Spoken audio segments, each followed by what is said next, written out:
দেখব যে চাঁদের গায়ে কালো দাগটা কোরআনে আছে কিনা। ঠিক এমনি করে আমরা দেখব যে গাছের ফল কোনোটাতে কমে এবং কমে বাড়ে, কারণটা কি। তার চেয়েও বড় করে দেখব যে গত 20 তারিখে জো বাইডেন বাইবেলের উপরে হাত রেখে, একটা বাইবেলের উপরে তিনি হাত রেখে আর একখানা হাত সোজা করে তিনি শপথ নিচ্ছেন। এটা আছে কিনা আমার ইসলাম। বিষয়ের উপরে তিনি জ্ঞানী পণ্ডিত হতে পারেন, কিন্তু সকল বিষয়ের পাণ্ডিত্য অর্জন করা একজনের পক্ষে সম্ভব নয়।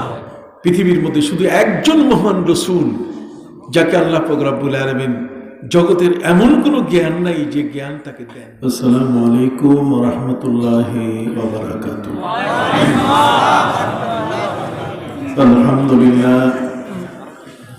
আলহামদুলিল্লাহ নাহমাদুহু ওয়া নাস্তাঈনুহু ওয়া নাস্তাগফিরুহু ওয়া নু'মিনু বিহি ওয়া নাতাওয়াক্কালু আলাইহি ওয়া না'উযু বিল্লাহি মিন শুরুরি আনফুসিনা ওয়া মিন সাইয়্যাতি আ'মালিনা। من يهد الله فلا مضل له ومن يضلله فلا هادي له ونشهد أن لا إله إلا الله وحده لا شريك له ونشهد أن سيدنا وحبيبنا وشفيعنا ومولانا محمدا عبده ورسوله صلى الله عليه وعلى آله وصحبه وبارك وسلم. أما بعد فأعوذ بالله من الشيطان الرجيم. بسم الله الرحمن الرحيم. اليوم أكملت لكم دينكم وأتممت عليكم نعمتي ورضيت لكم الإسلام دينا. وقال تعالى: يا أيها الناس إنا خلقناكم من ذكر وأنثى وجعلناكم شعوبا وقبائل لتعارفوا إن أكرمكم عند الله أتقاكم إن الله خبير عليم. وقال تعالى مخبرا وآمرا: إن الله وملائكته يصلون على النبي يا أيها الذين آمنوا صلوا عليه وسلموا تسليما. اللهم صل على سيدنا مولانا محمد وعلى آل سيدنا مولانا محمد. اللهم صل على سيدنا مولانا محمد وعلى آل سيدنا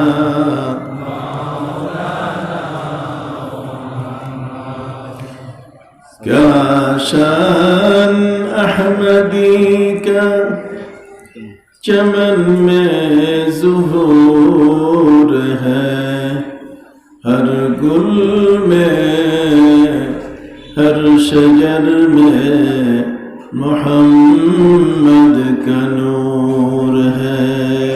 बलगल उला बिकमालिही कशफत दुजा बिजमालिही हसनत जमीउ खिसालिही सल्लु अलैहि व आलिहि। ঢালুয়া রহমতিয়া সিনিয়র মাদ্রাসার উদ্যোগে আমার শ্রদ্ধাভাজন উস্তাদ মরহুম আল্লামা এনায়েতুল্লাহ রহমতুল্লাহ আলাই বড় হুজুরের স্মরণে অনুষ্ঠিত ইসালে সওয়াব ওয়াজ ও দোয়া মাহফিলের শ্রদ্ধাভাজন সভাপতি, আমার অত্যন্ত শ্রদ্ধার্ঘ ব্যক্তি, যিনি ইতিমধ্যে এই মাদ্রাসার একজন সফল অভিভাবক হিসাবে প্রমাণিত হয়েছেন, শ্রদ্ধাভাজন সভাপতি মাননীয় ভাইস চেয়ারম্যান জনাব আবু ইউসুফ ভূঁইয়া সাহেব। আজকের এই মাহফিলের মঞ্চে উপস্থিত রয়েছেন জনাব ওজিহুল্লাহ সাহেব, সদস্য গভর্নিং বডি, এবং এখানে উপস্থিত রয়েছেন ঢালুয়া ইউনিয়ন আওয়ামী লীগের সম্মানিত সভাপতি জনাব গোলাম মামলা সহ আমার পূর্ববর্তী বক্তা জনাব হযরত মাওলানা নেয়ামতুল্লাহ ফারুকী সাহেব এবং প্রখ্যাত আলেমে দ্বীন মাওলানা কবি মাহমুদুর রহমান সাহেব। আজকের এই মাহফিলের মঞ্চে উপস্থিত অত্র মাদ্রাসার সম্মানিত অধ্যক্ষ, উপাধ্যক্ষ, শ্রদ্ধাভাজন উলামা ইকরাম, স্থানীয় গণ্যমান্য মুরব্বিয়ানে এজাম, সমাবেশী ভাইরা, কষ্ট স্বীকার করে আজকের এই মাহফিলের সামনে বসা ডানে বামে অত্র এলাকার শ্রদ্ধাভাজন ব্যক্তিবর্গ, যুবক বন্ধুরা, স্নেহের এবং আদরের কচিকাচার শিশুরা, ঢালুয়া রহমতিয়া সিনিয়র মাদ্রাসার সম্মানিত আসাতিজা ইকরাম, শিক্ষক মণ্ডলী, শিক্ষার্থী বন্ধুরা, অভিভাবক বৃন্দ, এলাকাবাসী, মেহমান বৃন্দ, পর্দার আলে মা বোনেরা, আসসালামু আলাইকুম ওয়া রাহমাতুল্লাহি ওয়া বারাকাতুহু। এবারে একটি নতুন উপাধি নিয়ে আল্লাহ তাআলা আমাকে আপনাদের মাঝে আসার সুযোগ করে দিয়েছেন। গণপ্রজাতন্ত্রী বাংলাদেশ সরকারের মাননীয় প্রধানমন্ত্রী জননেত্রী শেখ হাসিনা, তিনি আমাকে ইসলামিক ফাউন্ডেশন বাংলাদেশের একটি সর্বোচ্চ পদ গভর্নর হিসেবে তিনি তার আনুকূল্যে এবং অনুগ্রহে আমাকে নিয়োগ দান করেছেন, এবং সারা বাংলাদেশ সহ গোটা পৃথিবীতে ইসলামের খেদমতের একটি প্রশস্ত একটি অঙ্গন তিনি আমাকে তৈরি করে দিয়েছেন। এই জন্য আমি সর্বপ্রথম আল্লাহর দরবারে শুকর আদায় করি, পাশাপাশি মাননীয় প্রধানমন্ত্রী শেখ হাসিনার প্রতি আমি কৃতজ্ঞতা জ্ঞাপন করি। আজকে যেমন আমি এখানে শুধু অধ্যক্ষ মাওলানা কাফিল উদ্দিন সরকার হিসেবে আসিনি, আমি এসেছি ইসলামিক ফাউন্ডেশনের গভর্নর হিসেবে একটা নতুন উপাধি এবং পদবি নিয়ে এসেছি। পাশাপাশি এখানে এসে দেখলাম যে এক আমূল পরিবর্তন। আল্লাহ পাক রব্বুল আলামিন যখন কোনো বান্দার উপরে খুশি হন, আল্লাহ পাক রব্বুল আলামিন তাকে ভালো কাজ করার সুযোগ করে দেন।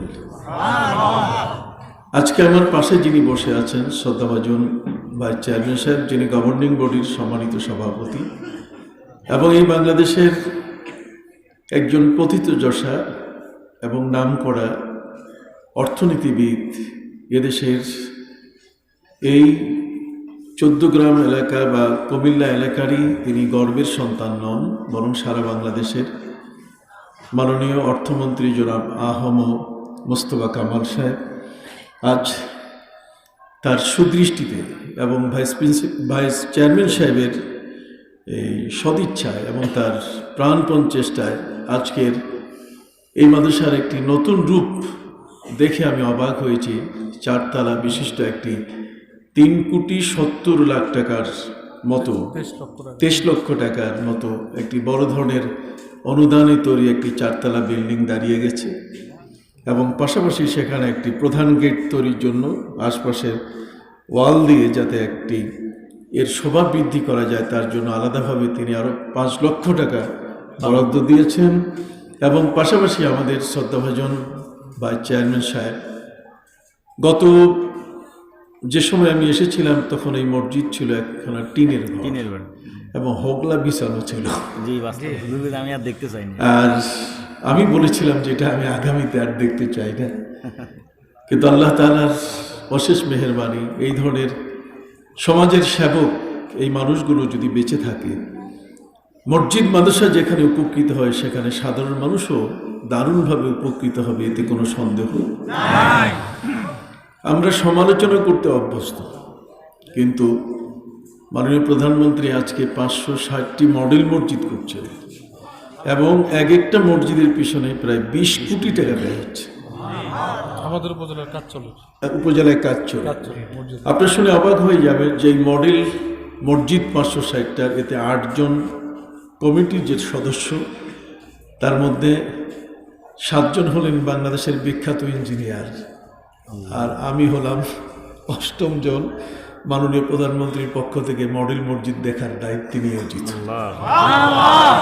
সারা বাংলাদেশের বিভিন্ন প্রত্যন্ত অঞ্চলগুলোতে, থানাগুলোতে আজকের এই মসজিদ করা সারা পৃথিবীর কোনো দেশ, কোনো রাষ্ট্র ইতিহাসের পাতা যদি আপনি তন্ন তন্ন করে খুঁজে দেখেন, এনসাইক্লোপিডিয়া এটি যদি আপনি খুঁজে দেখেন, কোথাও পাবেন না যে কোনো রাষ্ট্রপ্রধান কখনো একসাথে কোনো দেশে 560টি মসজিদ বা এই ধরনের মসজিদ কখনো তিনি তৈরি করার ব্যাপারে কখনো পদক্ষেপ গ্রহণ করেছেন।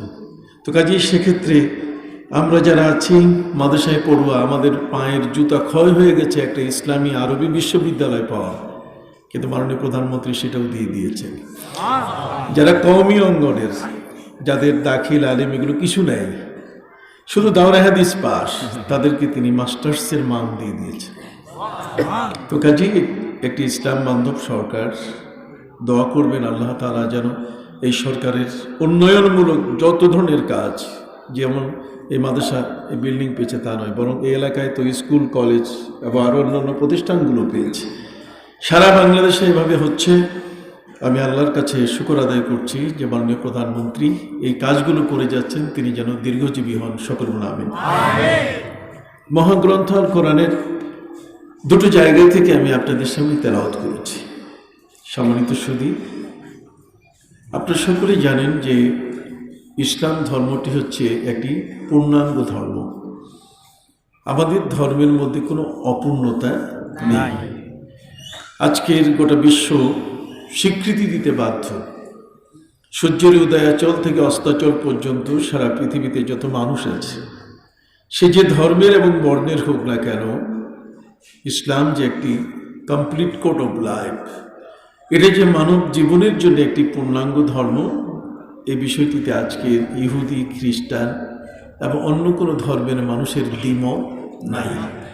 বরং আজকের ইংল্যান্ড এবং ইউরোপের মধ্যে, যদিও বর্তমান প্যান্ডামিক সিচুয়েশন চলছে, এই যে বৈশ্বিক মহামারী, প্রাণঘাতী করোনা ভাইরাস সারা পৃথিবীকে উদ্বেগে ফেলে দিয়েছে, সারা বিশ্ব এখন অস্থির। কিন্তু যখন স্বাভাবিক ছিল তখন খোদ আমেরিকা, ইউরোপ, ইংল্যান্ড, অস্ট্রেলিয়ার বড় বড় জ্ঞানী এবং বুদ্ধিজীবী যারা, তারা সবাই মিলে এখন একমত হয়েছেন যে আমাদের ধর্ম শিক্ষা দেওয়া ছাড়া জাতিকে গড়ার আর বিকল্প কোনো পথ নাই। ধর্ম শিক্ষাটা খুবই দরকার। আপনি দেখুন, যে শিক্ষা মানুষকে ঘুষ খাওয়া শেখায়, যে শিক্ষা মানুষকে ঘুষ থেকে তাকে দূরে থাকার শক্তি রাখে না, যে শিক্ষা একটি মানুষকে সুদের হাত থেকে রক্ষা করতে পারে না, যে শিক্ষা মানুষকে ভূমিদস্যু বানায়, যে শিক্ষা মানুষকে প্রতারক বানায়, প্রবঞ্চক বানায়, চান্দাবাজ বানায়, ধান্দাবাজ বানায়, যে শিক্ষা মানুষকে এই ধরনের অপরাধমূলক কর্মকাণ্ড থেকে রক্ষা করতে পারে না, প্রকৃত সেই শিক্ষাকে পৃথিবীর কেউ স্বীকৃতি দিতে চায় না। ইসলামের মৌলিক যে শিক্ষা, সেটি হলো যে মানুষকে তার মনুষ্যত্ব নিয়ে, তার মানবতা নিয়ে বাঁচতে শেখায়। ইসলামের মূল যে থিম, মূল যে চিন্তাধারা, সেটা হলো যে পৃথিবীতে কোনো মানুষ যেন কোনো মানুষের উপরে অত্যাচারী না হয়। আজকের জো বাইডেন তিনি 15টি আদেশ, ডোনাল্ড ট্রাম্পের যে আদেশগুলো সেগুলোকে অকার্যকর করেছেন।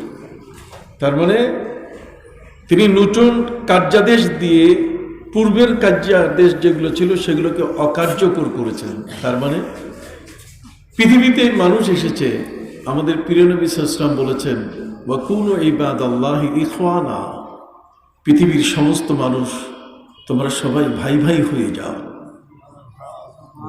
যে কোনো ধর্ম এবং বর্ণের মানুষ পৃথিবীতে বাস করবে, এটা স্বাভাবিক। কিন্তু আমাদের গোড়ায় যিনি আছেন তিনি হলেন হযরতে বাবা আদম আলাইহিস সালাম। ইহুদিদেরও পিতা বাবা আদম, খ্রিস্টানদের পিতাও বাবা আদম। ইভেন হিন্দু ধর্ম বলেন, সনাতন ধর্মাবলম্বী যারা, পৃথিবীতে যে কোনো ধর্ম বর্ণের মানুষ প্রত্যেকের গোড়ায় আছেন কে? আদম আলাইহিস সালাম। যেহেতু আদম আলাইহিস সালাম আমাদের আদি পিতা, এটা শুধু মুসলমানদেরই আদি পিতা তিনি নন, ইহুদি খ্রিস্টান তাদেরও তিনি আদি পিতা। যদিও পৃথিবীতে এই বিষয়টি থেকে আমাদেরকে দূরে সরাবার জন্য ডারউইন বলেছে যে মানুষ বানরের জাতি। নাউযুবিল্লাহি মিন যালিক, মানুষ বানরের জাতি। এটি একটি মিথ্যাচার। জোরে বলুন, এটি কি মিথ্যাচার? ইসলাম কেন কোনো মানুষ এটাকে সমর্থন করে না। জাতিসংঘ থেকে মাত্র 1.5 কিলোমিটার দূরে যে ইউনাইটেড নেশন, এটা থেকে মাত্র 1.5 কিলোমিটার দূরে একটা ন্যাচারাল মিউজিয়াম আছে। যে ন্যাচারাল মিউজিয়ামের মধ্যে সেখানে বানর থেকে কিভাবে মানুষ হয়েছে সেই চিত্রগুলো সেখানে ধারণ করা আছে। এবং আমাদের দেশে বছরের শুরুতে আমাদের শিক্ষার্থীদের নিয়ে আমরা শিক্ষা সফরে যাই, বিভিন্ন রিসার্চ সেন্টার অথবা শিক্ষণীয় জায়গাগুলোতে আমরা যাই। কিন্তু আমেরিকা, ইউরোপের মধ্যে সবচেয়ে বড় হিরিক হয় এই ন্যাচারাল মিউজিয়ামে। সেখানে পণ্ডিতরা দেখায় দেন যে মানুষ প্রথমে কিভাবে বানর ছিল এবং বানর থেকে কিভাবে মানুষ হয়েছে। সম্মানিত শুধু এই মিথ্যাচারের উপরে আজকেও চর্চা চলছে।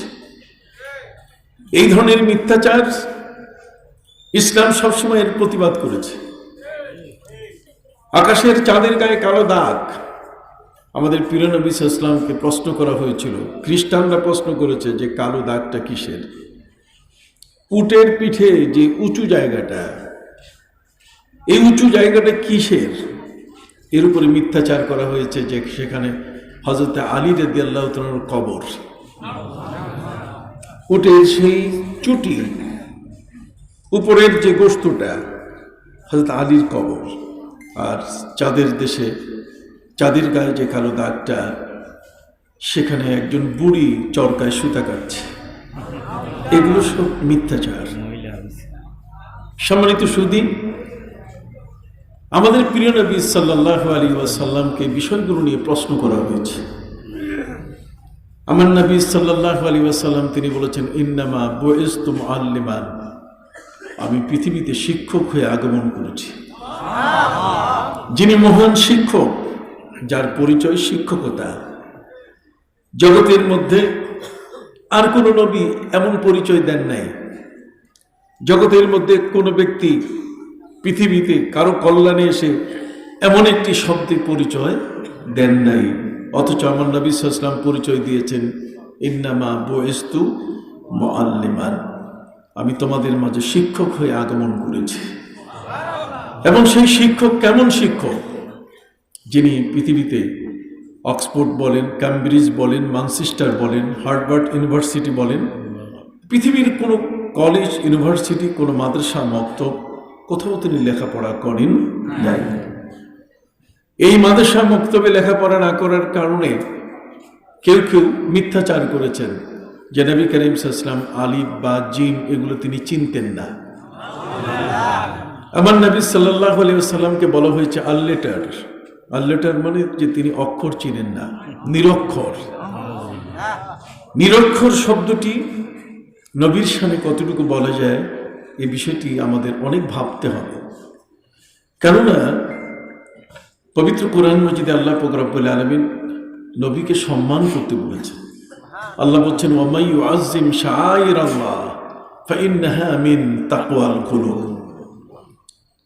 যে ব্যক্তি আল্লাহর নিদর্শনাবলীকে তাজিম করে, তাজিম শব্দের অর্থ হচ্ছে সম্মান জ্ঞাপন করা। ওয়ামাই ইউআযযিম শাআইরাল্লাহ ফাইন্নাহা মিন তাকওয়াল কুলুব, এটি হচ্ছে তার অন্তরের সততা।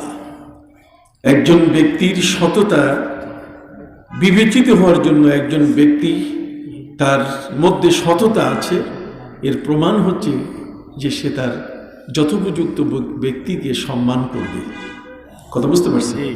এই জগতের মধ্যে আল্লাহর পরে পৃথিবীর সকল সৃষ্টির উপরে যার মর্যাদা তিনি হলেন আমাদের প্রিয় নবী সাল্লাল্লাহু আলাইহি ওয়াসাল্লাম।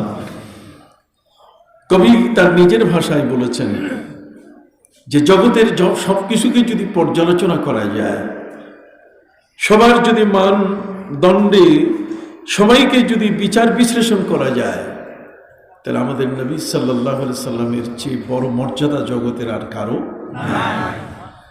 কবি বলেছেন লা ইউমকিনু সানাউ কামা কানা হাক্কুহু বাদ আজ খোদা বুজুর্গ তু ই কিসসা মুখতাসার। লা ইউমকিনু সানাউ, হে নবী কখনোই আপনার প্রশংসা গীতি করে শেষ করা যাবে না। লা ইউমকিনু সানাউ কামা কানা হাক্কুহু, যতটুকু আপনার অধিকার, যতটুকু আপনার পাওনা, যতটুকু আপনার মধ্যে যোগ্যতা আছে, এমন মহান যোগ্যতার বিষয়গুলোকে নিয়ে যদি আমরা চর্চা করি, প্রতিটি যোগ্যতার উপরে যে প্রশংসা আসা দরকার সেই প্রশংসা করার মতো ভাষা আমাদের কাছে নাই। সর্বতভাবে প্রতিটি বিষয়ে নবী হলেন জগতের মধ্যে সবার ঊর্ধ্বের এক মহান রসূল।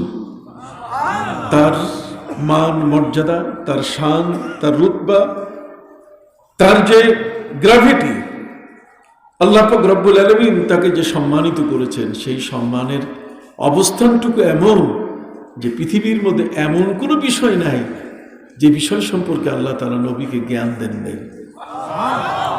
পৃথিবীতে যদি কোনো ব্যক্তি একজন কৃষিবিদ হতে চায়, তাহলে এগ্রিকালচার ইউনিভার্সিটিতে লেখাপড়া করে তিনি কৃষিবিদ হতে পারেন। যদি কোনো একজন ব্যক্তি ভালো একজন চিকিৎসক হতে চান, তাহলে বাংলাদেশের মেডিকেল সায়েন্স তিনি অধ্যয়ন করে বড় মাপের একজন ডাক্তার হতে পারেন। যদি কোনো একজন ব্যক্তি পৃথিবীতে সবচেয়ে বড় একজন আইনজীবী ব্যারিস্টার হতে চান, তাহলে আইনের বইগুলো পড়ে পড়ে তিনি পৃথিবীতে বড় ব্যারিস্টার এবং আইনজীবী হতে পারেন। প্রত্যেকটি বিষয়ের উপরে এক একজন ব্যক্তি যদি জ্ঞান ধারণ করতে চায়, তাহলে সেখানে এক একটি বিষয়ের উপরে তিনি জ্ঞানে পণ্ডিত হতে পারেন, কিন্তু সকল বিষয়ের পাণ্ডিত্য অর্জন করা একজনের পক্ষে সম্ভব নয়। পৃথিবীর মধ্যে শুধু একজন মহান রসূল যাকে আল্লাহ পাক রব্বুল আলামিন জগতের এমন কোনো জ্ঞান নাই যে জ্ঞান তাকে দেন নাই। পবিত্র কোরআন মজিদে আল্লাহ বলেন ওয়াআল্লামাকা মা লাম তাকুন তা'লাম, হে নবী জগতের মধ্যে এমন কোনো জ্ঞান নাই যে জ্ঞান আমি আপনার জন্য বাকি রেখেছি। তার সব জ্ঞানই তিনি দিলেন। আকাশের চাঁদে কালো দাগ কিসের? নবীকে জিজ্ঞেস করা হয়েছিল যে আপনি বলতে পারবেন? নবীজি বলছেন সালু আন্নি উজিবু লাকুম, তোমরা আমাকে প্রশ্ন করো, তোমরা আমাকে প্রশ্ন করো, তোমাদের প্রতিটি প্রশ্নের উত্তর আমি দিয়ে দিব। নবীজিকে তারা প্রশ্ন করলো, নবী বলুন তো দেখি মণিমুক্তা কেমনে তৈরি হয়? আমার নবী সাল্লাল্লাহু আলাইহি ওয়াসাল্লামকে তারা প্রশ্ন করেছিল মণিমুক্তা কিভাবে তৈরি হয়। নবীকে জিজ্ঞাসা করা হয়েছিল নবী হিজরা কেমনে জন্ম নেয়? এই যে হিজরা, ছেলে আর মেয়ে, পুরুষ এবং নারী, এরপরে তৃতীয় এক লিঙ্গ। কথা বুঝতে পারছেন? সম্মানিত সুধী, হিজরা কেমনে জন্ম নেয়? প্রিয় নবী সাল্লাল্লাহু আলাইহি ওয়াসাল্লামকে জিজ্ঞেস করা হয়েছে। কখনো গাছের ফসল কমে, ফল কখনো কমে যায়, আর কখনো ফল বৃদ্ধি হয়। আপনি এ সম্পর্কে আমাদেরকে বলুন। নবী করিম সাল্লাল্লাহু আলাইহি ওয়াসাল্লামকে এ ধরনের হাজারো প্রশ্ন করা হয়েছে।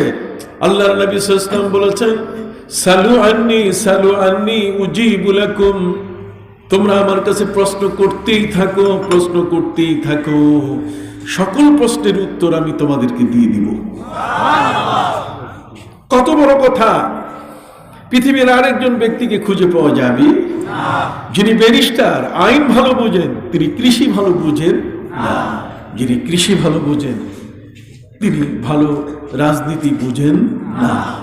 লিকুল্লি ফান্নিন রিজাল, প্রত্যেকটি বিষয়ে এক এক দল বিশেষজ্ঞ রয়েছে, আর আমার নবী হলেন বিশ্বজগতের সকল জ্ঞান ভান্ডারের এক মহান বিশেষজ্ঞ।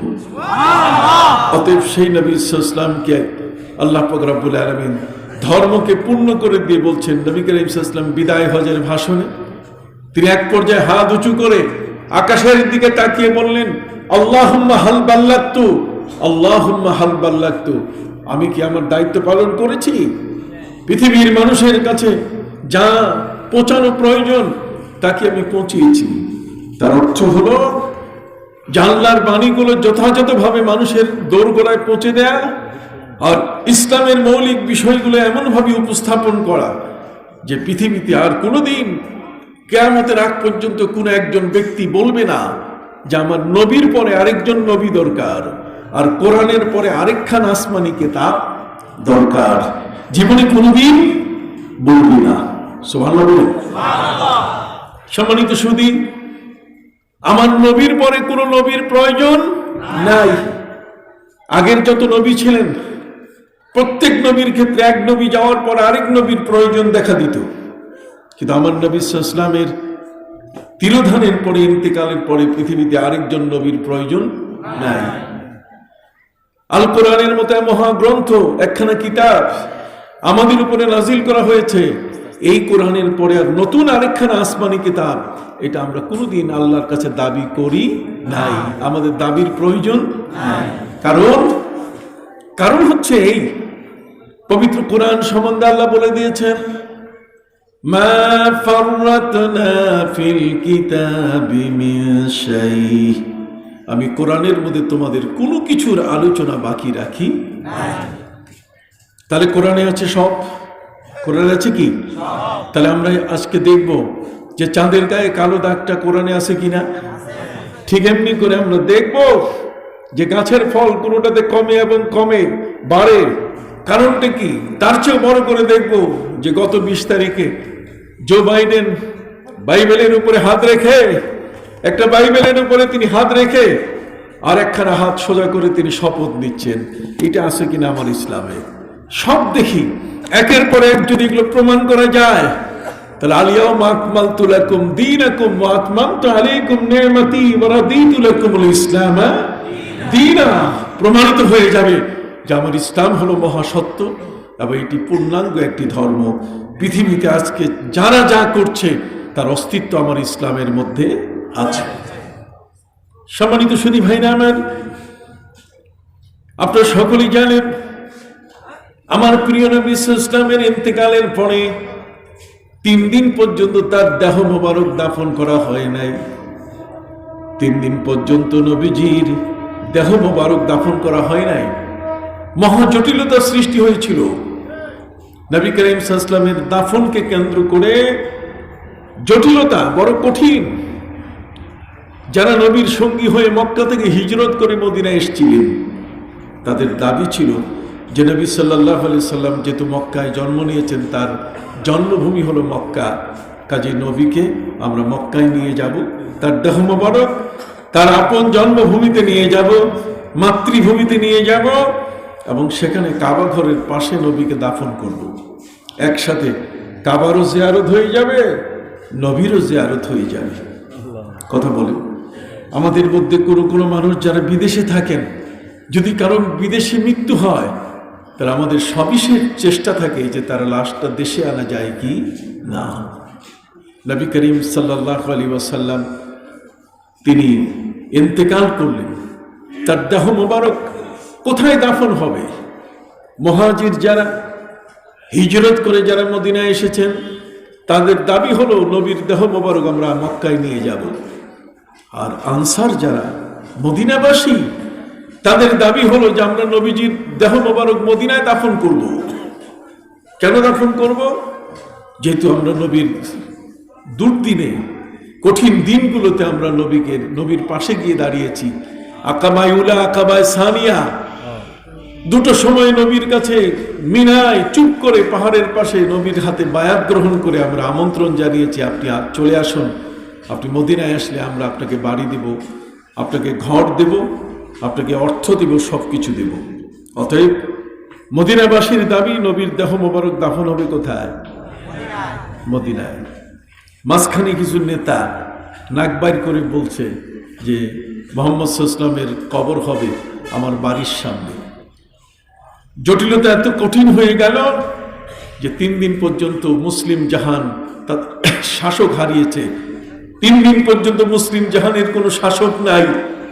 নবীজির দেহ মোবারক দাফনকে কেন্দ্র করে এটা মক্কায় না মদিনায় না কোনো নেতার বাড়ির সামনে, এই জটিলতা নিরসন করা সম্ভব হচ্ছিল না।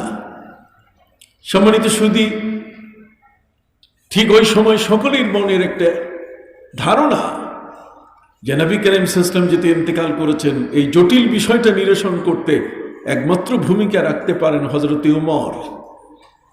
হযরত উমর তিনি হচ্ছেন প্রিয় নবী সাল্লাল্লাহু আলাইহি ওয়াসাল্লামের এতই ঘনিষ্ঠ একজন সাহাবী, যার সম্পর্কে বলা হয়েছে ওয়া আশাদ্দুহুম ফি আমরিল্লাহি উমর। আল্লাহর আদেশ নির্দেশ পালনের ক্ষেত্রে উমরের কোনো জুনি নাই। অতএব উমর হলেন অত্যন্ত সাহসী একজন মানুষ। যে কোনো দুর্যোগপূর্ণ অবস্থায়, যে কোনো কঠিন সময়ে তিনি মোকাবেলা করতে সাহসী। হযরত উমর রাদিয়াল্লাহু তাআলা আনহু, সবাই তাকে নিয়ে চিন্তায় যে তিনি নবীর পরে খলিফা হবেন, তিনি এই বিষয়টা, এই জটিলতা নিরসন হবে তার মাধ্যমে। সাকিফায়ে বনু সায়েদা মদিনা মুনাওয়ারায় পশ্চিম দিকে নবীজির মসজিদের অদূরে, এখনো সে জায়গাটি সৌদি সরকার কোনো বিল্ডিং করে নাই। এটা হচ্ছে পৃথিবীর প্রথম শপথ মঞ্চ। আজকে জো বাইডেন বাইবেলের উপরে ক্রুশ বিদ্ধ অঙ্কিত বাইবেলের উপরে হাত রেখে শপথ নিচ্ছেন। এই শপথটা জন্ম দিয়েছে ইসলাম। যদি বলেন শপথ জন্ম দিয়েছে কি? ইসলাম। আজকে আমাদের মহামান্য প্রেসিডেন্ট তিনি শপথ পড়েন, মাননীয় প্রধানমন্ত্রী, মন্ত্রী পরিষদ, যারা সংসদ সদস্য, ঠিক এমনি করে আমাদের কাউন্সিলর পর্যন্ত এই শপথের যে নিয়ম, ইসলাম জন্ম দিয়েছে। সুবহানাল্লাহ। এমন কোনো বিষয় নাই। পবিত্র কোরআন যেমন বলেছে মা ফররাতনা ফিল কিতাবি মিন শাই, আমি কোরআনের মধ্যে তোমাদের জন্য কোনো কিছুর আলোচনা বাকি রাখি না। তাহলে যেই আলোচনার মূল ধারা কোরআনের মধ্যে বিদ্যমান, সেই মহাগ্রন্থ আল কোরআন আজকে এই মাদ্রাসার সিলেবাসভুক্ত একটি বিষয়। সুবহানাল্লাহ। সেই কোরআন আমাদের কাছে আছে। এই জন্য আমি আমার ভাইদের খেদমতে আরজ করতে চাই, হযরত উমর রাদিয়াল্লাহু তাআলা আনহুকে নিয়ে সবাই চিন্তিত। উমর দাবি করে বসবেন আমি খলিফা হব। উমর যদি খলিফা হন তাহলে হতেই পারেন, যেহেতু উমরের সামনে জোরে কথা বলার সাহস কারো নাই। সেই উমর রাদিয়াল্লাহু তাআলা আনহু সাকিফায়ে বনু সায়েদায় সব নেতা, গোত্র অধিপতিরা সবাই মিলে উপস্থিত। সেখানে আবু বকর সিদ্দিক, সেখানে হযরত উসমান রাদিয়াল্লাহু তাআলা আনহু, হযরত আলী, সবাই উপস্থিত। এক পর্যায়ে এসে হযরত উমর রাদিয়াল্লাহু তাআলা আনহু আবু বকর সিদ্দিকের হাত ধরে তিনি বললেন যে আমি আপনার হাতে শপথ দিলাম আপনি নবীর পরে খলিফা। চিন্তাধারা পরিবর্তন হয়ে গেল। কে বলে উমর লোভী, কে বলে উমর সীমা লঙ্ঘন করতে পারেন। হযরত উমর তো হলেন এমন ব্যক্তি যে আমার নবীর প্রতি তার এত বড় ভালোবাসা ছিল, বিশ্ব নবীকে ভালোবাসতে বাসতে উমর আবু বকর সিদ্দিক সাহাবায়ে কেরাম জীবন উজাড় করে দিয়েছেন। আর আমার দেশের এক বক্তা সে বলছে পবিত্র কোরআনের মধ্যে নবীর ভালোবাসার কোনো আয়াত নাই। ভালোবাসার আয়াত না থাকলে আবু বকর সিদ্দিক নবীকে ভালোবেসে 10 বছর পর্যন্ত তিনি দরজার পাশে দাঁড়িয়ে দাঁড়িয়ে নবীর ডাকের অপেক্ষা করছিলেন। কি বলেন ঠিক কিনা? হযরত ওমর রাদিয়াল্লাহু তাআলা নবীর মহব্বতে এত পাগল পাড়া, 22টি বিষয়, একটি নয়, কতটি? 22টি বিষয়ে পবিত্র কোরআনের আয়াত নাজিল হচ্ছে নবীর সিনায়, আর হযরত ওমরের সিনার মধ্যে ক্রস কানেকশন হচ্ছে। মুওয়াফাকাতে ওমর। আল্লামা জালালউদ্দিন সুয়ুতী রাহমাতুল্লাহি আলাইহি তিনি তারিখুল খুলাফা নামক কিতাবের মধ্যে উল্লেখ করেছেন 22টা বিষয়ে কোরআনের আয়াত নাযিল হচ্ছে নবীর সিনায়, আর সেই আয়াত ক্রস কানেকশন হয়ে যাচ্ছে কার সিনায়? হযরত ওমর টের পেয়ে যাচ্ছেন। কথা বুঝতে পারছেন? তার মধ্যে একটি আব্দুল্লাহ ইবনে উবাই ইবনে সলুল। আব্দুল্লাহ ইবনে উবাই ইবনে সলুল, যে লোকটি আমার প্রিয় নবী সাল্লাল্লাহু আলাইহি ওয়াসাল্লামের জীবনের সবচেয়ে বড় একটা গোপন শত্রু, যাকে গ্রান্ড মুনাফিক বলা হতো। মদিনার জমিনে নবী করিম সাল্লাল্লাহু আলাইহি ওয়াসাল্লাম সবচেয়ে বেশি যেই লোকটার ক্ষতির শিকার হয়েছেন, যে লোকটা নবীকে সবচেয়ে বেশি ক্ষতি করেছে, সেই লোকটার নাম কি? আব্দুল্লাহ ইবনে উবাই ইবনে সলুল। এই দুষ্ট দুরাচার নবীর পরিবারটাকে তছনছ করে দিয়েছে। এই দুষ্ট দুরাচার নবী করিম সাল্লাল্লাহু আলাইহি ওয়াসাল্লামের স্ত্রী আমাদের আম্মা জান হযরত আয়েশা রাদিয়াল্লাহু তাআলা আনহার উপরে অপবাদ দিয়েছে, বেবিচার, জেনার অপবাদ দিয়েছে। সম্মানিত সুধী ভাইরা আমার, হযরত আয়েশা রাদিয়াল্লাহু তাআলা আনহা হলেন নবীর জীবনের এমন একজন স্ত্রী, আমার নবী সাল্লাল্লাহু আলাইহি ওয়াসাল্লামের 13 জন স্ত্রীর মধ্যে অধিকাংশ স্ত্রী হলেন বয়োবৃদ্ধ। এরা নবী করিম সাল্লাল্লাহু আলাইহি ওয়াসাল্লামের স্ত্রী হিসাবে, নিজের পরিচয় স্ত্রী হিসেবে জীবন ধারণের জন্য নবীর পাশে এসে দাঁড়িয়েছেন। নবীর স্ত্রীগণ যারা, তাদের ইতিহাস আপনি খুলে দেখেন, আল্লাহ পাক রব্বুল আলামিন এই নবীর একাধিক স্ত্রী, 13 জন স্ত্রী নবীর জীবনে আসার পেছনে যে কি রহস্য, আপনি অবাক হয়ে যাবেন। এই রহস্যটা জানলে পরে আপনি আল্লাহর কুদরতকে সেলিব্রেট করবেন, আল্লাহর কুদরতের প্রতি আপনি শ্রদ্ধা নিবেদন করবেন। আমরা এক এক সময় না বুঝে এক এক কথা বলে থাকি, মন্তব্য করতে আমরা অনেক উস্তাদ।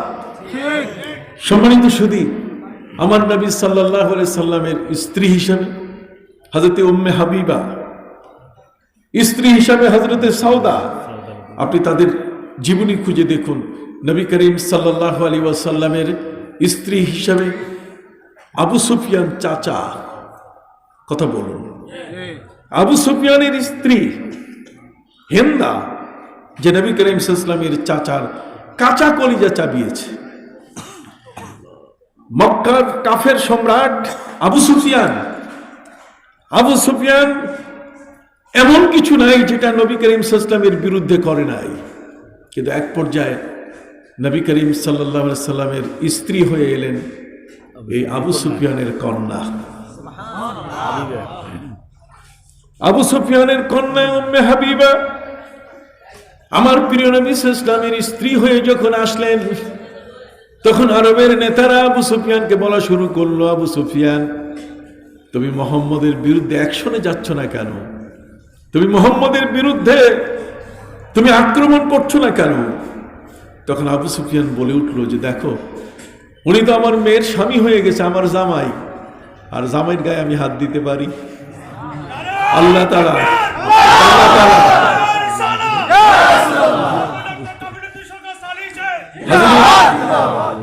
দেখেন, আবু সুফিয়ানের মেয়ে নবীর স্ত্রী হওয়ার কারণে আবু সুফিয়ানের ক্ষমতাকে আল্লাহ তাআলা রুদ্ধ করে দিলেন, একেবারে বন্ধ করে দিলেন। আবু সুফিয়ান এখন হাত দিবে কেমনে? জামাই কত কন্যা, নবীর স্ত্রী হিসেবে খ্রিস্টানের কন্যা, নবীর স্ত্রী ইহুদির মেয়ে, নবীর স্ত্রী।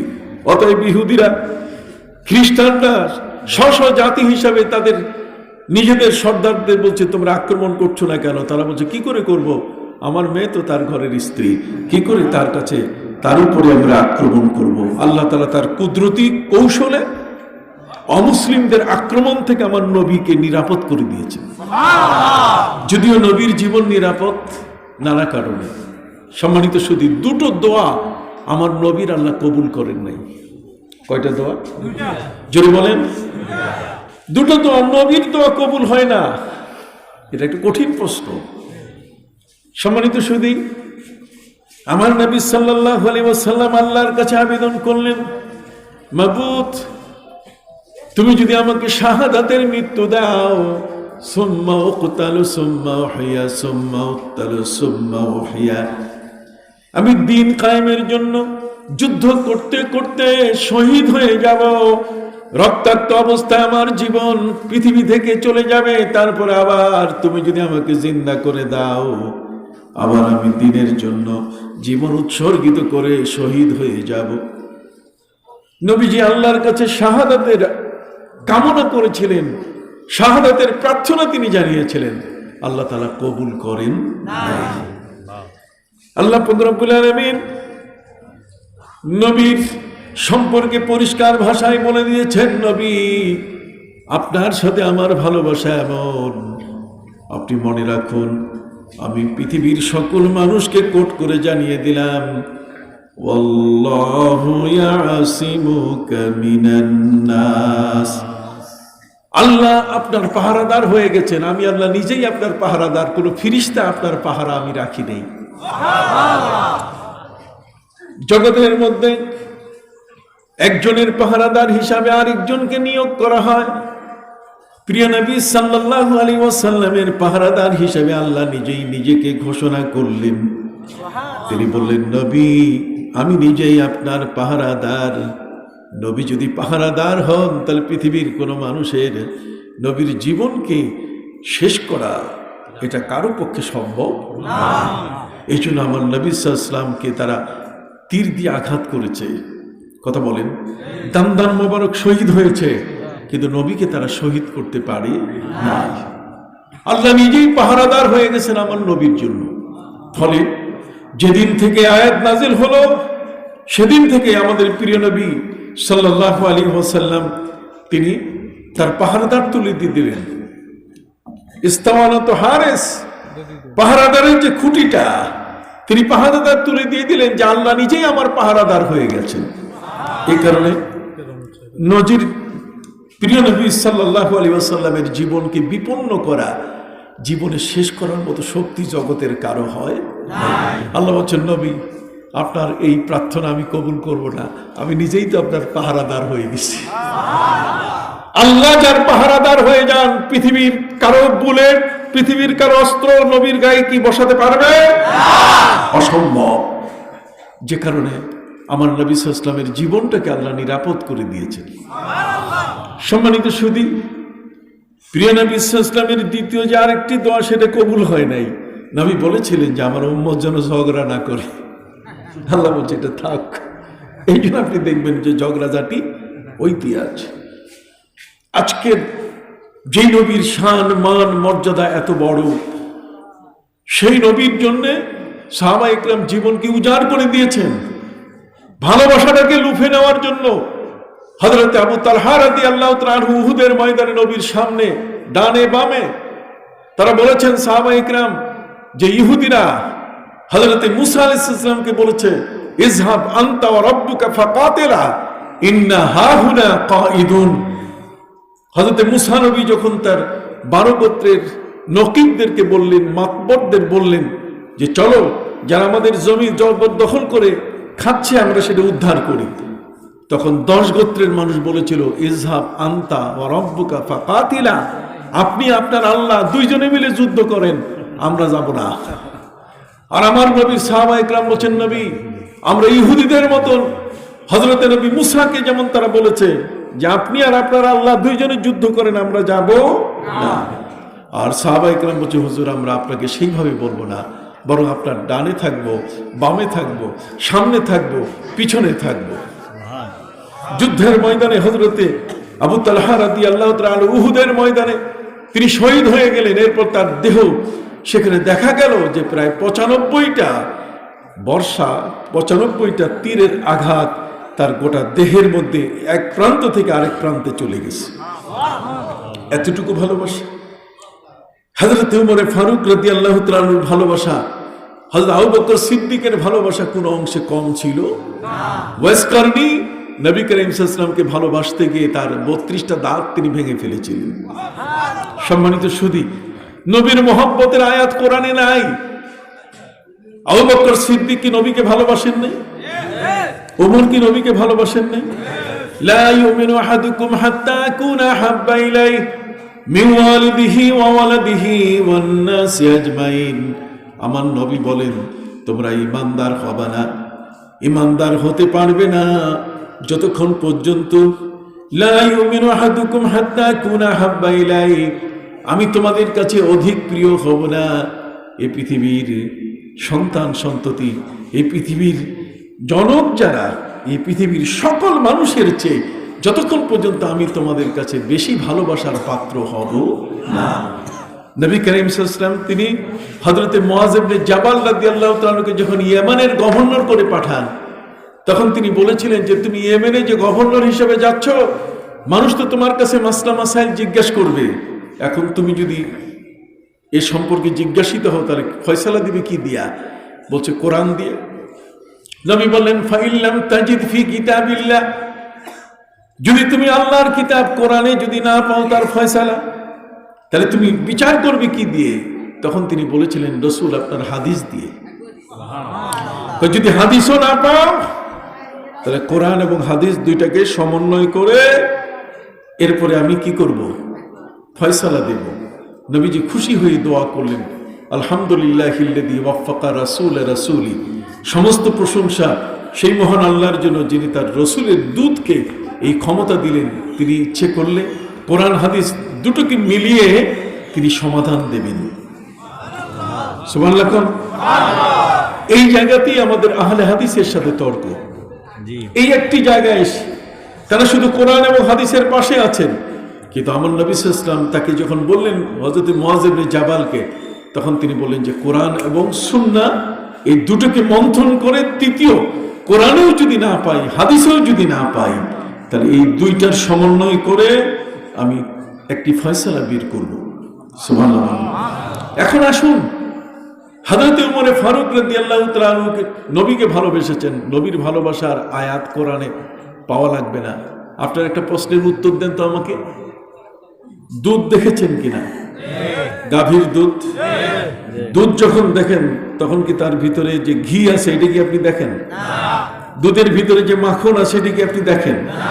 আল্লাহ বলেন কুল ইন কুনতুম তুহিব্বুনাল্লাহ ফাত্তাবিউনি ইউহিব্বুকুমুল্লাহ, হে নবী আপনি বলুন যদি তোমরা আল্লাহকে ভালোবাসতে চাও তাহলে আমার অনুসরণ করো। ইত্তিবা, ইত্তিবা শব্দের অর্থ অনুসরণ। ওই ইত্তিবার ভিতরে নবীর মহব্বত লুকানো আছে, যেমন দুধের মধ্যে ঘি কি লুকানো আছে। কথা বুঝতে পারছেন? দুধের মধ্যে যেমন ঘি। আমি এই বিষয়টার উপরে প্রায় 1000 পৃষ্ঠার বই লিখেছি, পবিত্র কোরআন সুন্নাহর আলোকে নবী প্রেম।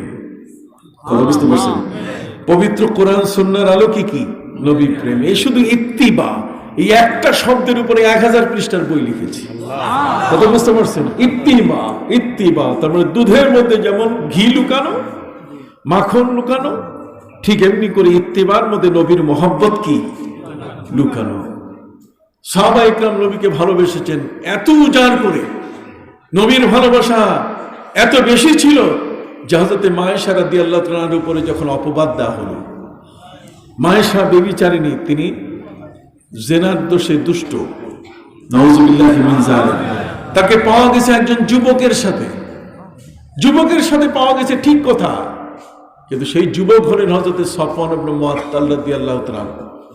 নবীজি যুদ্ধ থেকে ফিরতেছিলেন, সকালবেলায় ফজরের সময়, পানির কোনো ব্যবস্থা ছিল না। তিনি সাহাবায়ে ইকরামকে বললেন তোমরা সব তাবুক গুটিয়ে নিয়ে তাড়াতাড়ি চলো মদিনায় যাই, ফজরের নামাজটা পড়তে হবে, এখানে পানির কোনো ব্যবস্থা নাই। সেই সময় হযরতে মায়েশা রাদিয়াল্লাহু তাআলা তিনি তার প্রয়োজন সারার জন্য দূরে গেছিলেন। তিনি যে পালকিতে উঠেন নাই, পালকিওয়ালার কোনো খবর নাই। নবী করিম সাল্লাল্লাহু আলাইহি ওয়াসাল্লামের নির্দেশে পালকিওয়ালা, এরপরে তাবুওয়ালা, সবাই যার যার প্রস্তুতি নিয়ে মদিনা মুনাওয়ারায় যখন পৌঁছে গেলেন, যখন মায়েশা রাদিয়াল্লাহু তাআলার পালকি নামানো হলো, মায়েশা দেখা গেল সেখান থেকে বের হচ্ছেন না। তার মানে পালকিওয়ালারা সেখানে তাকে যে বহন করে আনতে পারেন নাই, এই বিষয়টি তারা লক্ষ্য করেন নাই। নবীজি বলছেন আয়েশা গেল কোথায়? নবীজি আপনি মাফ করবেন, আয়েশা এমনই লিন এন্ড থিন, এমন উনি হালকি পাতলি, এত ওজন কম যে উনি পালকিতে থাকলে যতটুকু ওজন মনে হয়, না থাকলে কি ততটুকু। এই জন্য আমরা টের পাই নাই যে উনি ছিলেন না। নবী চিন্তায় পড়ে গেলেন। আমার নবী সাল্লাল্লাহু আলাইহি ওয়াসাল্লাম হলেন পরিণামদর্শী নবী। তিনি পিছনে একজন যুবক রেখে এসেছিলেন যার নাম হলো সফওয়ান ইবনে মুআত্তাল রাদিয়াল্লাহু তাআলা আনহু। সফওয়ান ইবনে মুআত্তাল রাদিয়াল্লাহু তাআলা আনহু তিনি পিছনে দেখে দেখে আসতেছিলেন। তিনি দেখতে পেলেন যে বালুর উপরে চাদর মুড়ি দিয়ে একজন মহিলা শুয়ে আছে। তিনি তাকে হাইয়ালাকাল্লাহ, ইস্তিরজা, ইন্না লিল্লাহ ইন্না লিল্লাহ জোরে জোরে বলে ডাক দিয়ে আওয়াজ দিয়ে তাকে ঘুম থেকে উঠালেন। তিনি বললেন, আম্মা জান আয়েশা, আপনি তো ইমানদারের মা, আপনার মর্যাদা অনেক বড়, অতএব আমি বুঝতে পেরেছি কাফেরওয়ালারা আপনাকে রেখে চলে গেছে, অতএব আপনি উটের পিঠের উপরে বসুন আর আমি উটের লাগাম ধরে ধরে মদিনায় নবীর কাছে আমানত পৌঁছিয়ে দিব। হযরত মা আয়েশা রাদিয়াল্লাহু তাআলা হাওদার উপরে বসা পালকিতে, আর উটের লাগাম ধরে হযরত সফওয়ান ইবনে মুআত্তাল রাদিয়াল্লাহু তাআলা আনহু তিনি নবীর মদিনায় যখন নিয়ে যাচ্ছিলেন, নবীর মদিনার অত্যন্ত কাছে আব্দুল্লাহ ইবনে উবাই ইবনে সলুলের বাড়ি ছিল। সকাল বেলায় ঘর থেকে উঠে মেসওয়াক করতে গিয়ে দাঁত মাজতে মাজতে দেখতে পেল উটের পিঠে একজন মহিলা। কাছে গিয়ে দেখে উনি তো হযরতে আয়েশা আর যুবক সফওয়ান ইবনে মুআত্তাল। এই ভোরবেলায় নিশ্চয়ই এদের মধ্যে কোনো দুষ্ট সম্পর্ক আছে, এরা নিশ্চয়ই কোনো খারাপ কাজে লিপ্ত হয়েছে। এই মুনাফিক নবীর ইজ্জতের দিকে তাকালো না। কথা বল, যারা দুষ্ট দুরাচার হয় তারা সম্মানী ব্যক্তিকে সম্মান করতে জানে না। তাদের ভাষা হচ্ছে ক্ষুরধার, এবং তারা যে কোনো মুহূর্তে একটি সমালোচনা করে বসে। কাকে নিয়ে সমালোচনা করছে, তার মান কি, তার মর্যাদা কি, তার সম্মান, তার অবস্থান কতটুকু, তার ওয়েট কতটুকু, এই বিষয়গুলো তারা বিচার করে না। কি কথা বুঝতে পারছেন?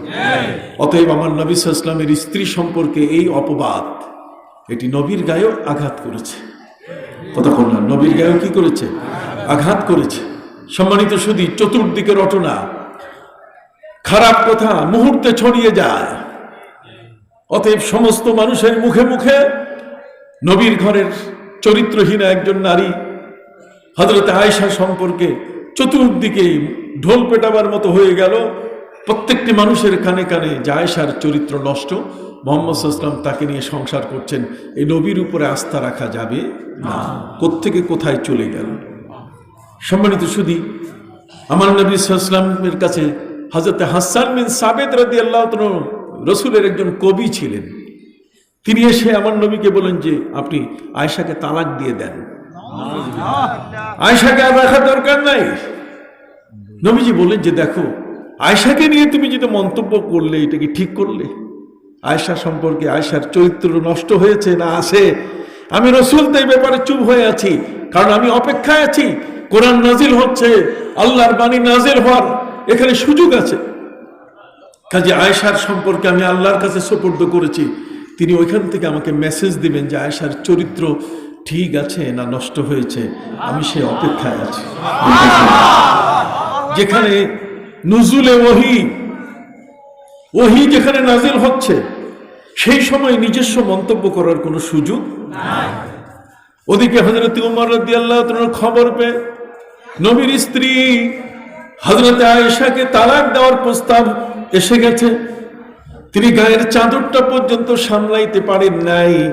কোনো মতেই কাপড় জড়িয়ে নবীর হুজরা মোবারকে এসে কখনো ডানে কখনো বামে নবীজির দরজা মোবারকে তিনি প্রবেশ করছেন না। যদিও তিনি শ্বশুর, তারপর তো জামাইয়ের মর্যাদা অনেক বড়। তিনি আল্লাহর রাসূল, তিনি আল্লাহর কি রাসূল।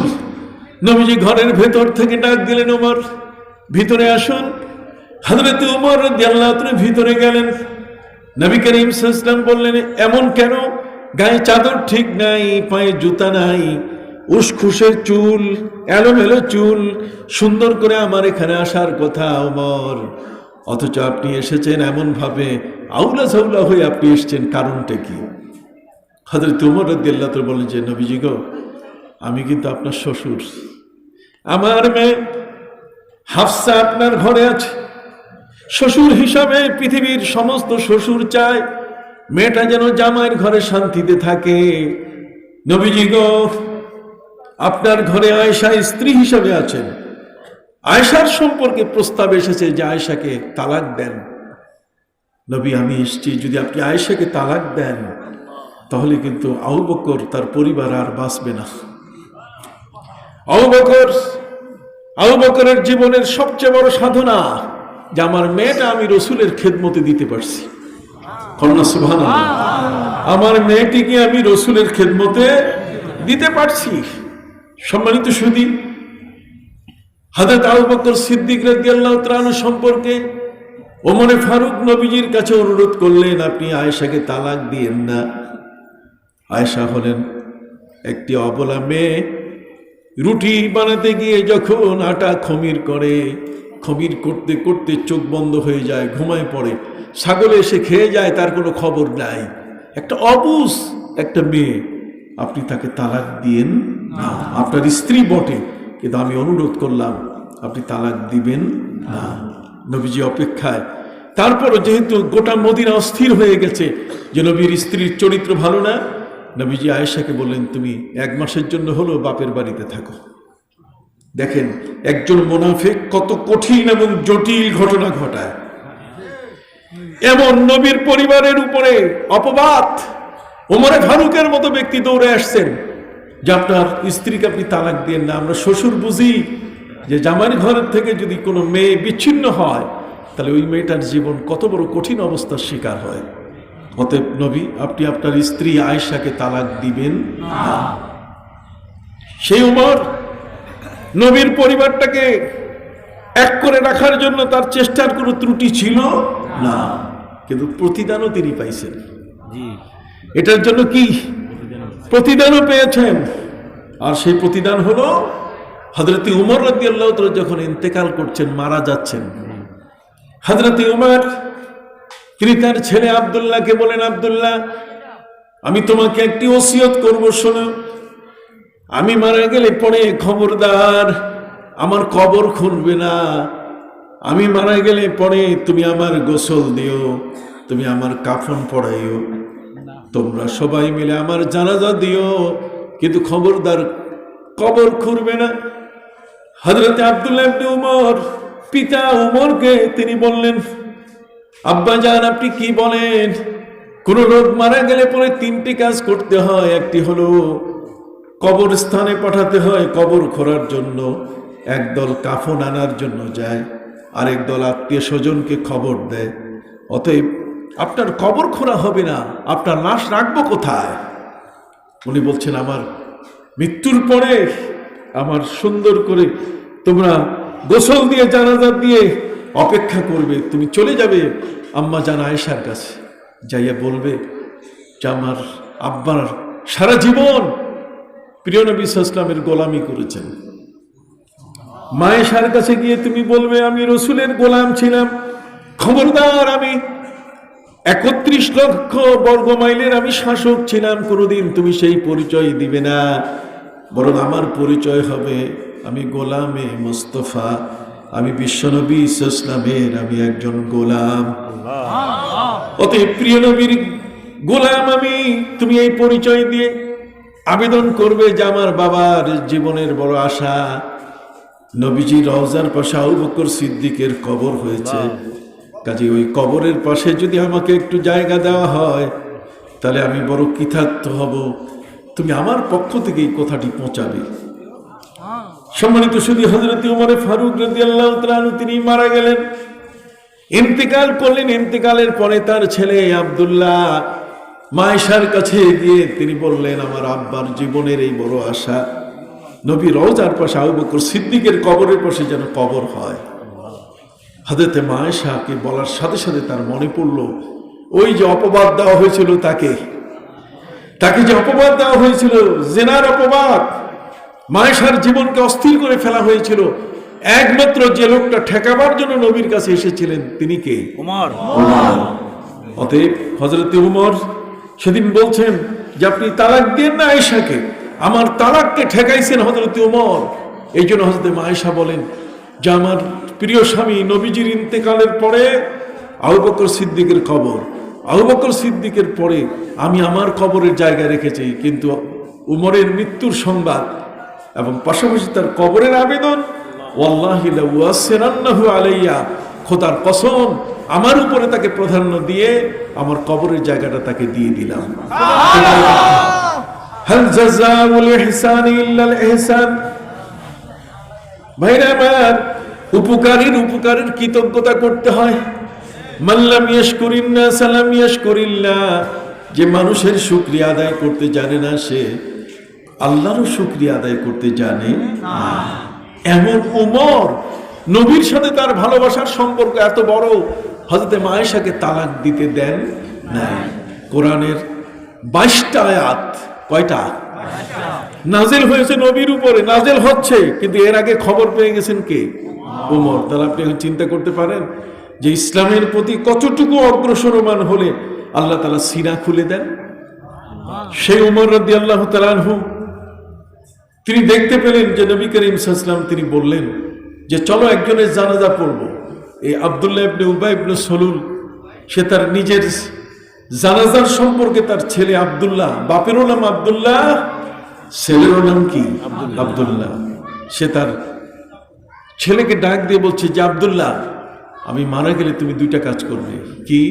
একটা হলো যে নবীর জুব্বা মোবারক দিয়ে তুমি আমার কাফন পড়াই দিবা, আর নবীকে দিয়ে তুমি জানাজার নামাজ পড়াই দিবা। ছেলে জিজ্ঞাসা করে যে বাবা, আপনি নবীর স্ত্রী আয়েশার উপরে জেনার অপবাদ দিলেন, তার উপরে এত বড় আক্রমণ, আর নবীর জামা মোবারক এবং নবীর জানাজা চাচ্ছেন, এটা কেমন কথা? বেটা তুই বুঝিস না, কবরের মধ্যে যখন ফিরিস্তা আমাকে প্রশ্ন করবে মার রব্বুকা, তখন ধমক দিয়ে বলবো যে কাকে তুমি প্রশ্ন করো মার রব্বুকা, তুমি চিনো আমি কে? ফিরিস্তারা জিজ্ঞেস করবি কে?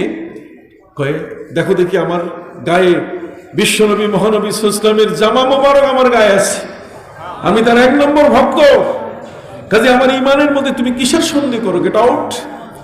ফিরিস্তাকে কবর থেকে আউট করে দেব আমি। এমন শয়তানের শয়তান, কথা বুঝতে পারছেন? নবী করিম সাল্লাল্লাহু আলাইহি ওয়াসাল্লাম তিনি তার জানাজা পড়তে যাচ্ছেন, এত বড় একজন দুষ্ট দুরাচারের,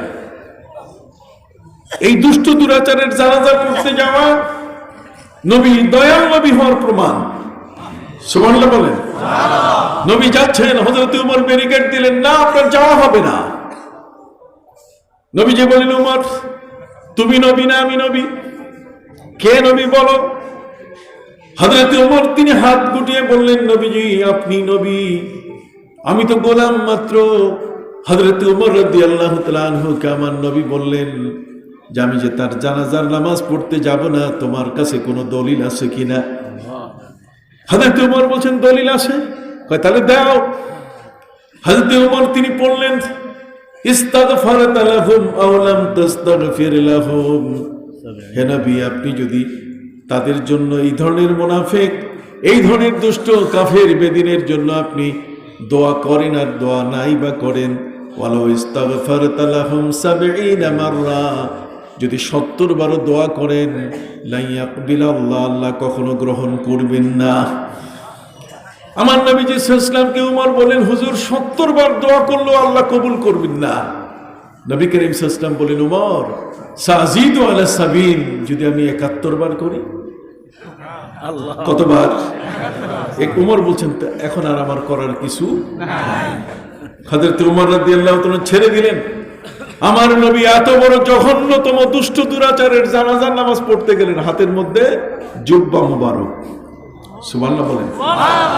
এই নবীকে কিভাবে আপনি সমালোচনা করবেন? আমাদের নবী এত বড় মহান উদার এক নবী। সম্মানিত সুধী, তিনি আব্দুল্লাহ ইবনে উবাই ইবনে সলুলের বাড়িতে গেলেন, মুনাফিকের বাড়িতে গিয়ে তিনি বললেন কোথায় তার লাশ, তোমরা বের করো, তাড়াতাড়ি আনো, আমি জুব্বা নিয়ে এসেছি, তার কাফন পরাবো। আনতেছি করে করে বেশ সময় কাল ক্ষেপণ করলো, লাশ আনে না। আমার নবীজি বললেন খোদার কসম আমি দেখতে পাচ্ছি তার লাশ তোমরা দাফন করেছ, আমি আসার আগে এই মুনাফিকের লাশ তোমরা দাফন করেছো। নবীজি সাল্লাল্লাহু আলাইহি ওয়াসাল্লাম বললেন, লাশ তোলো কবর থেকে। কবর থেকে লাশ তোলা হলো। নবীজি নির্দেশ দিলেন, এর থেকেই পৃথিবীতে কোনো লাশ দাফনের পরে আবার ময়না তদন্তের জন্য তাকে তোলা, এটা ইসলামে কি আছে?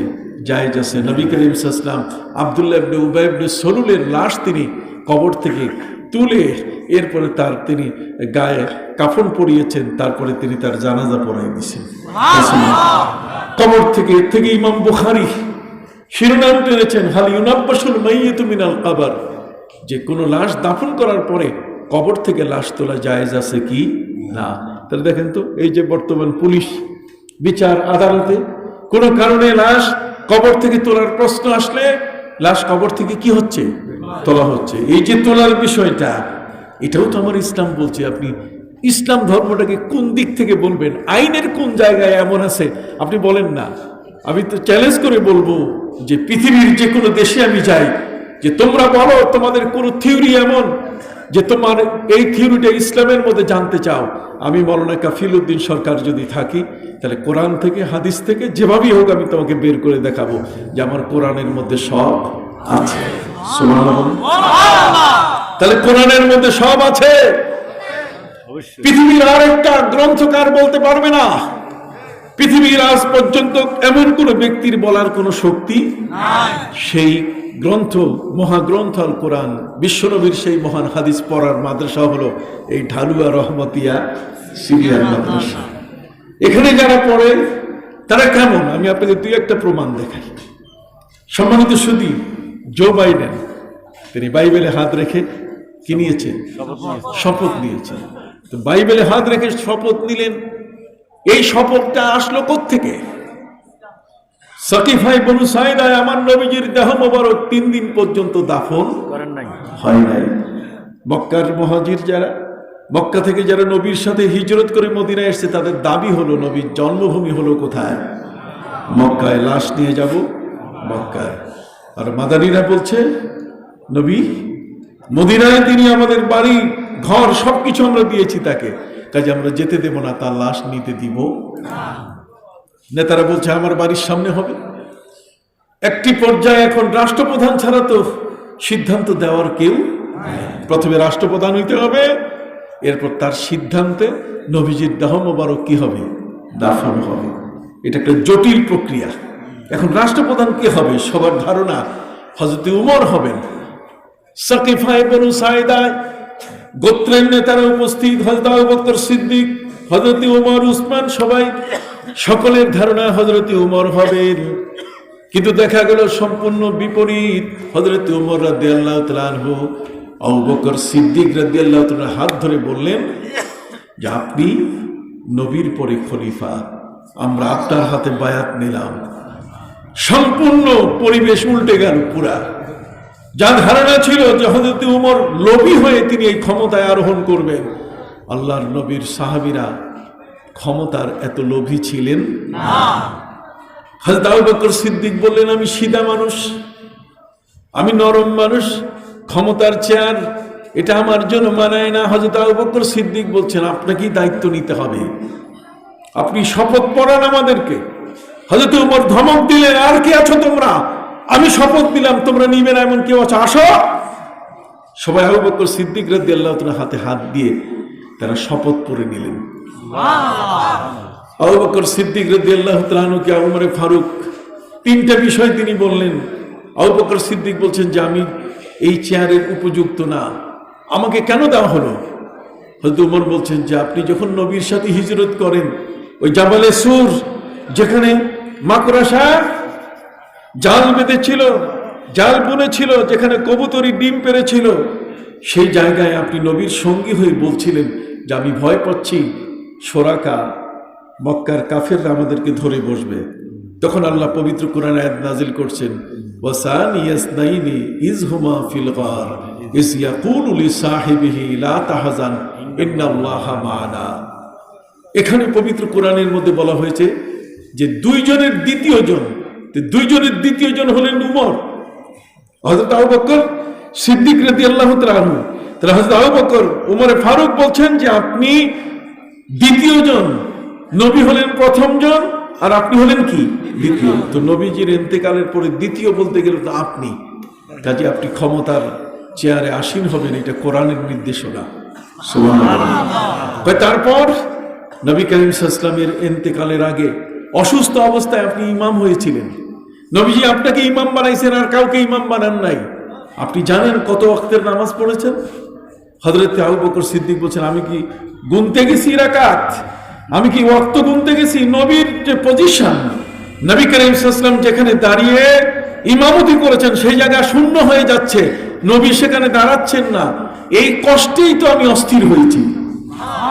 হযরত ওমর তিনি বললেন, আবু বকর আপনি 17 ওয়াক্ত নামাজের ইমামতি করছেন, অতএব নবী 17 ওয়াক্ত ইমাম আপনাকে বানিয়ে আমাদেরকে বলে দিয়েছেন যে আমার পরে খলিফা হবে আবু বকর। তারপরও নবী ভাষা দিয়ে বলে দিয়েছেন, আল আইম্মাতুল মিন কুরাইশিন, আমার পরে খলিফা হবেন কুরেশ বংশের। ওমর বলছেন, আমি তো কুরেশ না, আমি নিজে কুরেশি না, কাজে আপনি ক্ষমতায় আরোহণ করবেন। দেখছেন কত চমৎকার বিচার। আমরা হলে তো গোপন করি, আমরা হলে কি করি? গোপন করি। হযরত ওমর বলেন, আল আইম্মাতু মিন কুরাইশিন, নবীর পরে খলিফা হবেন কুরেশ বংশ থেকে। তাহলে কুরেশ বংশ, আপনি আবু বকর কুরেশি, আমি কিন্তু কুরেশি না। সম্মানিত সুধী, ওই সাকিফায়ে বনু সাইদায় আবু বকর সিদ্দিক রাদিয়াল্লাহু তাআলার উপরে হাত রেখে হযরত ওমর সহ উপস্থিত সমস্ত গোত্র অধিপতি যারা, তারা বায়াত নিলেন, শপথ নিলেন। এই পৃথিবীর প্রথম শপথ অনুষ্ঠিত হলো কোথায়? মদিনা মুনাওয়ারায়। আর এই শপথের উপরে ভিত্তি করে আজকের জো বাইডেন কি দিচ্ছে? শপথ দিচ্ছে। সুবহানাল্লাহ বলেন। ইসলামের নাই কোনটা? ইসলামে তো সবকিছু আছে। অতএব সেই নবী সাল্লাল্লাহু আলাইহি ওয়াসাল্লামকে প্রশ্ন করা হয়েছে, নবী বলছেন, সালু আন্নি সালু আন্নি উজিবু লাকুম, তোমরা আমাকে প্রশ্ন করো, তোমাদের সকল প্রশ্নের উত্তর দেব। প্রশ্ন করেছিল চাঁদের গায়ে কালো দাগটা কিসের? নবী বলছেন, এটা কোরআনে আছে। সুবহানাল্লাহ বলেন। পবিত্র কোরআনে আল্লাহ বলছেন, ওয়াজআলনা আল-লাইলা ওয়ান-নাহারা আয়াতাইন ফামাহাওনা আয়াতাল লাইল ওয়াজআলনা আয়াতান নাহারি মুবসিরাতান লিতাবতাগু ফাদলাম মির রাব্বিকুম وَلِتَعْلَمُوا عَدَدَ السِّنِينَ وَالْحِسَابَ। আল্লাহ বলে দিলেন, সূর্য এবং চন্দ্র দুটো সমানভাবে আমি পাওয়ার দিয়ে সৃষ্টি করেছি। সূর্যের আলো এবং চন্দ্রের আলোর মধ্যে কোনো পার্থক্য নাই। এরপরে আল্লাহ বলেন, আমি আমার বান্দাদেরকে সারাদিন কাজ করার পরে যদি একটু বিশ্রামের সুযোগ না করে দেই, তাহলে তারা বাঁচবে না। এই জন্য আমি তাদের রাতের এই সময়টাতে যেন কোনো ডিস্টার্ব না হয়, আলো যেন তাদের ক্ষতি করতে না পারে। এই জন্য ফামাহাওনা আয়াতাল লাইল, রাতের লাইট, চাঁদ, এটার আলো আমি কমাই দিলাম, এটাকে ডিম লাইট বানাই দিলাম। কি বানাই দিলাম? ডিম লাইট বানাবার পদ্ধতি আমি আজ জিবরিল আমিনকে বললাম, জিবরিল তোমার 600 পর, এই 600 পর ডানা দিয়ে তুমি নিভাও। এই চাঁদের আলো নিভাইতে যাইয়া ডানার দাগটা চাঁদের গায়ে লেগেছে, যে কারণে ওই কালো দাগটা এখনো সেখানে আছে। কি অপূর্ব তথ্য তিনি দিলেন। সুবহানাল্লাহ বলেন। তাহলে নবী চাঁদের দেশ নয়, নবী সূর্যের দেশ নয়, 7 আসমান 7 জমিন পার হয়ে সিদরাতুল মুনতাহা এটিকে পার হয়ে নবীজি আরশে আজিম, মহান আল্লাহর সেই নিজের আরশে তিনি মেহমান হয়েছিলেন। অতএব পৃথিবীতে জগতের মধ্যে নীল আর্মস্ট্রং সহ চাঁদের দেশে যারা গমন করেছে, সূর্যের দেশে কেউ যেতে পারে নাই। ঠিক এমনি করে গোটা জগৎব্যাপী সারা বিশ্ব জান্নাত জাহান্নাম যিনি পরিদর্শন করেছেন, তিনি হলেন আমার নবী। আল্লাহ তাআলা তাকে জ্ঞানী পরিপূর্ণতা দান করেছেন। পবিত্র মেরাজের রাতে নবীজিকে আরশে নিয়ে আল্লাহ তাআলা ফাওহা ইলা আবদিহি মা আওহা, আল্লাহ তাআলা এত বড় জ্ঞান ভান্ডার নবীকে দিলেন যে তার উম্মতকে তিনি এই 23 বছর 4 মাসে এই পূর্ণাঙ্গ জ্ঞান দেওয়ার কারণে আমাদের কাছে আর কোনো চাহিদা নাই যে নতুন করে আরো কোনো একজন নবী আসুক। কতক্ষণ না সুবহানাল্লাহ। কোনটা তিনি শিখান নাই। তিনি প্রত্যেকে প্রশ্ন করা হয়েছে, নবী মানুষ কাঁদে যখন চোখের পানি আসে কোত্থেকে? চোখের পানিটা আসে কোত্থেকে? গাছের মধ্যে ফল কখনো বাড়ে কখনো কি কমে, কারণটা কি? আপনি কোনোদিন চিন্তা করছেন?